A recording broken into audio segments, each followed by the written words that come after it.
Julprit, pace bene. Menarik bacaan hari ini. Aku berkata kepadamu, sesungguhnya kamu akan menangis dan meratap. Tetapi dunia akan bergembira. Kamu akan berduka cita, tetapi duka citamu akan berubah menjadi sukacita. Ada orang yang merasakan duka cita yang tak hilang-hilang. Entah karena lingkungannya tidak berubah atau dia tidak sanggup mengolah perasaannya. Dan dalam keadaan seperti ini, satu-satunya jalan yang bisa kita buat adalah kembali kepadanya, kepada Bapa, kepada Allah, kepada Dia yang baik. Karena kita tidak bisa berharap melulu kepada orang-orang yang pernah dekat atau bahkan sedang dekat dengan kita. Karena sedekat-dekatnya kita dengan orang lain ini juga punya kebutuhan, punya kepentingan dirinya sendiri, di mana dia juga harus bekerja mengolah dirinya. Dan bisa-bisa seseorang yang sangat terluka ini malah berubah menjadi orang yang sangat menuntut, berharap bahwa orang lain mengerti perasaannya, mengerti penderitaannya.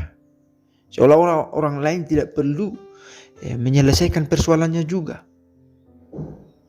Tapi menarik untuk saya bacaan ini.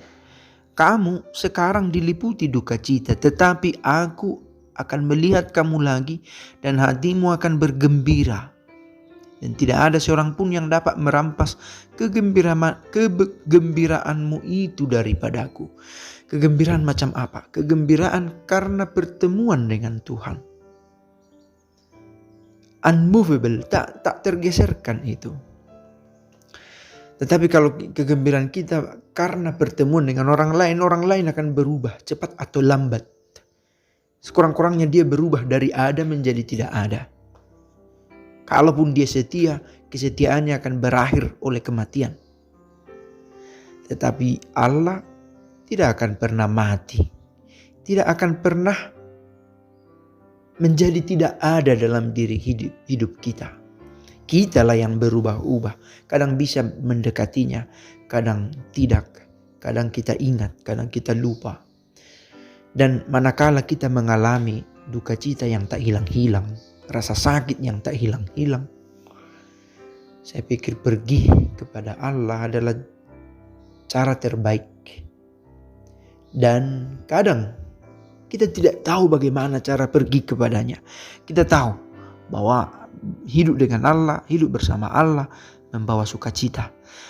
Tapi kita tidak tahu caranya, maka sebisa mungkin marilah bercerita, saya pikir bercerita kepada Allah tentang kesulitan-kesulitan kita dalam doa yang jujur, dalam doa yang datang dari hati. Tuhan, hari ini saya sangat kesepian.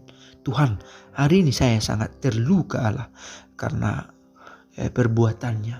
Tuhan, hari ini saya merasa tidak diperhatikan. Hari ini saya merasa sendirian. Hari ini saya merasa tidak punya harapan karena rasa sakit, karena penderitaan entah fisik entah rohani. Saya merasa dikhianati. Saya merasa ditinggalkan. Itu menjadi bagian dari doa, menjadi bagian dari keluh kesah. Dan bila pun harus sampai menangis, menangislah dalam kebersamaan dengan Allah.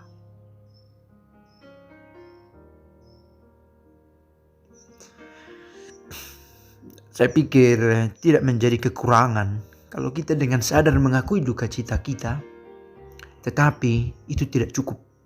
Karena kalau hanya sekedar sadar, kita hanya diam dan berulang-ulang mengalami peristiwa yang sama. Tetapi kita harus berani juga keluar dari situasi itu dengan mengadukannya kepada Tuhan dalam doa-doa kita. Semoga kita sanggup berdoa lebih baik dan menyadari kekurangan kita dan duka cita kita dan membawanya secara jujur ke hadapan Tuhan. Hari ini kamu tidak akan menanyakan apa-apa kepadaku. Aku berkata kepadamu, sesungguhnya segala sesuatu yang kamu minta kepada Bapa akan diberikannya kepadamu dalam namaku. Semoga kita berani meminta juga kepadanya karena kita yakin dia tidak akan pernah mengecewakan kita. Amin. Pace bene.